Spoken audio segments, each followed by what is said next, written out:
Hello, everyone. Welcome to our podcast. This is Cece. And it's Josie. And we are the Shakespeare Adaptationaries. So today we will be going over what makes a good movie adaptation of a written work. So, Josie, why don't you go ahead and tell us what you think makes a good movie adaptation? Well, I think a good movie adaptation of any book should show the ideas and themes that the author intended to show, but it also makes it appealing and relatable to the audience. So if you think about it, like a good example of this could be The Hobbit. Like they added new things into the movies, like Legolas being there when he's really not supposed to be, and a few other tweaks. But it's also like it helps the character relate to it. Like, oh, like I know this character, but overall it follows J.R.R. Tolkien's view for the movie. Or the book, I guess I should say. Yeah, no, I think that's a great point. For me, I would say definitely I like to see trueness to the spirit of the original. I really like a high production value because if you look at like the Percy Jackson movie adaptation, not the show, but the first, like, I think it was in like 2015 or something, it's just everything looks cheesy. It's just really not well done. And I'm sure there's any number of other spin-offs and adaptations that are not well done. So I really like a high production value. And then I want to see also the themes of the original work. Okay, it's funny you bring up the Percy Jackson movies because people actually say they're good movies in themselves, but not as adaptations of the books. Yeah, no, but I mean, for me, I would agree they don't really stay true to the original spirit. But we're also not here to talk about the Percy Jackson movies. So we decided that we wanted to discuss The Taming of the Shrew, which is written by William Shakespeare in roughly 1590. We wanted to talk about that and two adaptations of it, both from very different time periods. So we each decided to bring in a different adaptation. So I decided that I wanted to do Kiss Me Kate, which is a musical from 1953. It is based off of any number of plays and other things. There's been a ton of spin-offs of this specific version of The Taming of the Shrew, but the basic story is that it's a musical within a musical where feuding ex-lovers Fred and Lily are forced to play battling leads in The Taming of the Shrew. Their real-life conflicts spill into the performance, while gangsters, romantic rivals, and mistaken identities add chaos. In the end, love wins both on and off stage as Fred and Lily reconcile. And then I chose to do 10 Things I Hate About You, which is a modern retelling of Taming of the Shrew. And it focuses mainly on the two very different sisters, Bianca and Katerina, and their high school romances. So Kat is a fiercely independent older sister who unknowingly falls for Patrick, who was originally paid to date her, but later falls for her for real. And then after drama, heartbreak, and then the poetic confession, Kat forgives Patrick, and both sisters find love on their own terms. So obviously these are from very different time periods, 1953 versus 1990. So there's going to be a whole lot of differences there. So what we wanted to discuss first was how does each one compare to the original story? Like what similarities are there? What plot threads are the same? So I would say for Kiss Me Kate, things that I noticed is that, well, one, it's a very, very similar to the original because Taming of the Shrew is a play within a play. And they really took that to another level by having the characters, the real life characters, have a lot of things happening that affect what's going on stage. But I think a really important theme in my mind from The Taming of the Shrew is that it's not really supposed to be based in reality because it is a play within a play. And so Shakespeare's kind of saying, look, this is nonsensical. This is crazy. Like, no man should actually treat a woman this way. And that's why it's not a play just on its own. Like, he's adding that extra layer of this is kind of kooky and weird by making it a play within a play. So I think I really appreciated how that aspect was still present. So obviously all the characters are present because they're just putting on The Taming of the Shrew in the musical, but they've added songs. So I think, at least for me, having grown up with musical theater, like I grew up loving this movie. Like I saw the stage production. It's definitely really weird if you're not into theater, as Josie would tell you. Yeah, no, I am not a musical person. I did think all the little dance numbers and songs, a lot of them weren't very much needed, I think. But, I mean, it's a musical, so they're going to add those things and make it very musical. Yeah.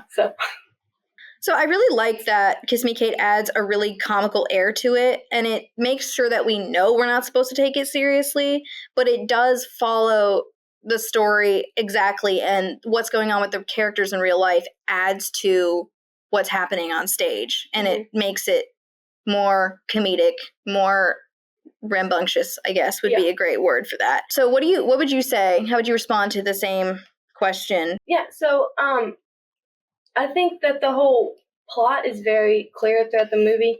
It's Bianca's not, instead of marriage, she's not allowed to date until Kat dates.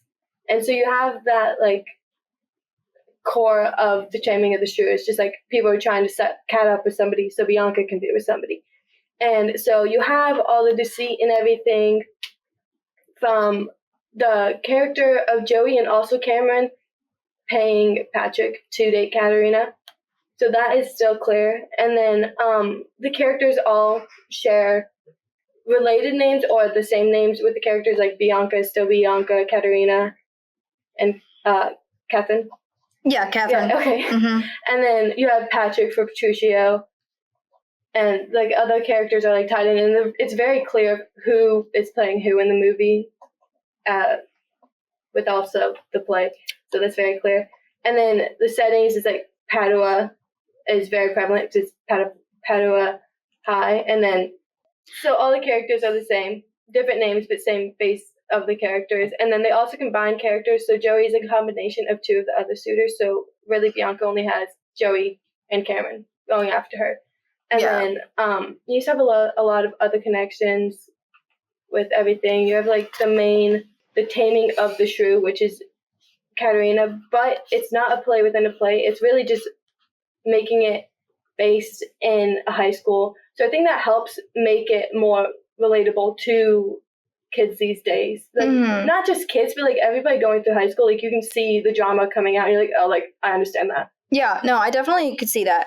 I would say that I really like the Taming of the Shrew because I relate it to Weaver's Ultimate Terms. But I think it does a really good job of connecting that because shrew is just like, it's just a repulsive term. Like if you hear the term shrew, like that's not going to be a good term. You're not going to take that. That's so nice. I know, that's just, it's such a good devil term because they are like demonizing the Catherine in all of these stories, or in Kiss Me Kate, it's Lily, but they're like really demonizing that feminine character the entire time just because she is strong-willed, you know. And at least one thing I love about 10 Things I Hate About You is that it does a great job of showing that she's actually very wounded. Like she has so much like internal struggle going on, and that's why she acts the way that she does. Like she's not just inherently bad-natured.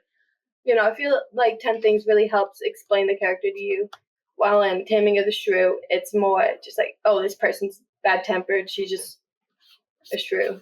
Yeah. No, I agree. So let's talk about the themes a little bit of the Taming of the Shrew. So what I found when I was reading the Taming of the Shrew was that there were a lot of themes of gender, misogyny. There was a lot of different like identity swapping, just general deceit, I guess, would be a good word. And then the general theme of like education and then marriage. So those are just some very vague themes that appear in the story. So which ones of those do you think appear most in 10 Things I Hate About You? I feel like the ones that are shown the strongest are definitely misogyny, identity, and education, but also instead of marriage, it's more like dating and like love lives in that aspect. So I feel like identity is really shown through like the characters in 10 Things really grow throughout the film. Like at first you get to know like the surface level, and then as you go, you learn more and more about the character and how they grow throughout the film. And then misogyny, you see it a lot in like the character of Joey. He's just super egotistical and he only wants to pursue Bianca just because she's the it girl and like nobody can have her. And he's like, oh, if I do this, like I'm the man. I'm so cool and everything. And then marriage, as I said, the whole thing is based around Bianca can't date. So it's really just dating instead of marriage. Can't date until Kat is being like dating somebody. So what about you? I think that the theme of marriage really shows up consistently because obviously there's the plot line of marriage happening, but then it's added in that Fred and Lily are like they got divorced already, and so they're reminiscing about like, oh, they're like the show that they met on, and their relationship is just kind of like going through all these ups and downs. And she's also engaged to another guy, so that's a whole added layer. But then eventually they end up reconciling, which is, I mean, that's good. We would have hoped from a Catholic perspective that they wouldn't have gotten divorced in the first place, but it's Hollywood, so what are you going to do? But definitely a lot of themes of misogyny as well, but it is set in the 50s, so that's kind of to be expected. Like, they're really continuing that view of women as property, which is not my favorite view, but like, what are you going to do? It's the 50s. Yeah. Lots of confused identity, so a lot of deceit that happens. There's the actors are playing parts in the musical, but they're also playing parts in real life because most of them are lying to each other. Most of them have like other love affairs going on. There's one guy who frames Frederick for his gambling debts, and then Frederick eventually pretends to go along with the fact that he's the one who had the debt in order to keep Lily from leaving the show, because she gets so mad at him that she's about to like dip out on opening night, and he's like, no, I need you to finish the show. Yeah, and then he hires the gangsters too, So that was a fun plot thread. I loved that one. Also, the gangsters have the best song in the show. Brush Up Your Shakespeare is an amazing song. Use it now. Please go listen to it. And any men that are listening who would like to woo a woman, brush up your Shakespeare. That's the answer. Yeah, I think both works have a lot of different themes that are present, because again, they both, like, although neither of them are carbon copies of the original, they both have a lot of elements, and they both kind of follow the story really closely, but in different ways. Yeah. And I feel like it really explains it better if you think about the times, because like Kiss Me Kate, really prevalent to the time. Yeah. They loved, in the 50s, they loved the colorful costumes, the big musical numbers. And a nice little scandal. Very golden age. Like, it's like so 50s. Yeah. It is the epitome of a 50s musical, I think. And I feel like 10 Things is very 90s high school. Yeah. 2000s high school kids. Yes, very rom-com. It's wonderful. Another question that I have is, which one do you think would be better in like an educational setting, and why, I guess? Going back to what we said a good adaptation is, we both said it's true, or like it sticks to the author's main ideas and themes. And then we both said it has to be consistent. Okay, you said it has to be consistent with the themes of the original, and I said it has to be appealing and relatable to the audience, which are both like really big parts. So I think in today's educational system, I think 10 Things would be beneficial, just because, as we said, it's very early 2000s, 1990s, and I feel like it's more modern, so you'd be able to relate to it better, like as a student in high school. And it still shows the main ideas that Shakespeare is trying to get across, like this girl can't marry or date until her older sister dies, who's a shrew. And it's really just explaining, like, how it shows more of, like, how you can have the wrong view of someone just based off how they act, but there are other things in the past that lead them to act like that instead. So I feel like if you use this in education, you would be teaching a lesson more. I feel like this is more of like a lesson movie rather than Kiss Me Kate, which is just showing the absurdity of the Taming of the Shrew. Yeah, no, I could see that. I think that what I really like about Kiss Me Kate is that it's not meant to be taken seriously, and it's just so incredibly theatrical, so that it helps you remember that it's not supposed to be taken seriously. Yeah. I think for a college student, it could be really valuable to watch Kiss Me Kate, because there's a lot more themes to analyze, I feel like, and it's like a period piece, so you also have to consider it in light of the times. So I feel like a college class, if it was like, oh, this is a supplementary thing that I want you to watch and analyze, I think it would be more challenging, but I also think that would be better, because then it would push people to work a little harder to like find the underlying themes and find the differences almost, and like just like connect it to what Shakespeare was actually trying to say. I guess that makes sense. If you want it to be more of a challenge for the students to really see and like compare and contrast Taming of the Shrew and Kiss Me Kate, that makes sense if you want to show it in a college setting. So I guess I would agree with you on that, but I still think if you're in high school and you're just showing it as just a film to help explain Taming of the Shrew and how it relates to modern day, I think 10 Things would be better for high school. Yeah, I can see that. Do you think it's better for people to connect with a story in a more realistic way, or just to see it as a comedy with caricatures? Like, what do you think is actually more beneficial if you're trying to watch it and like gain something from it?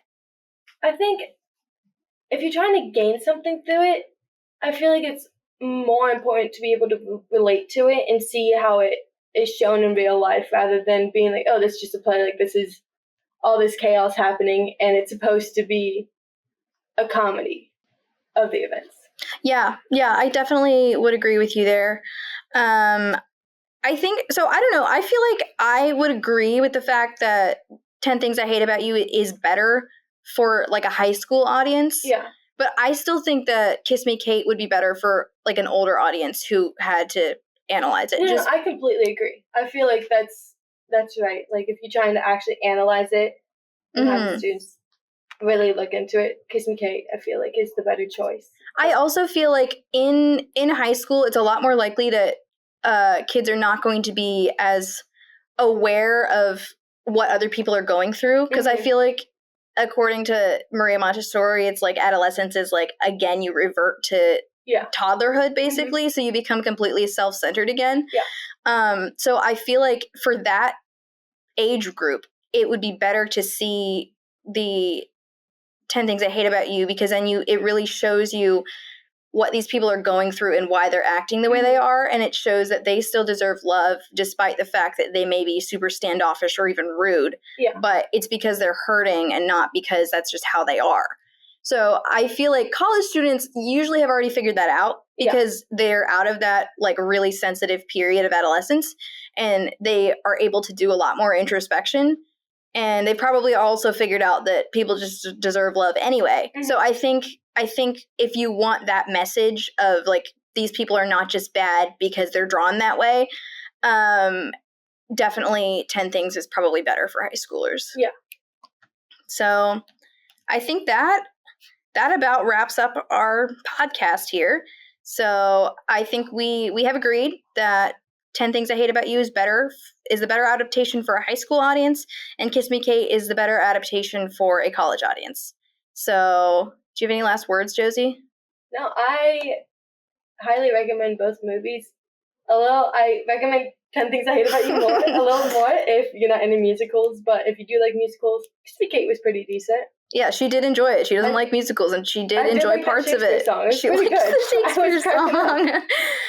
Well, thank you everyone for listening, and this concludes this episode of the Shakespeare Adaptationaries.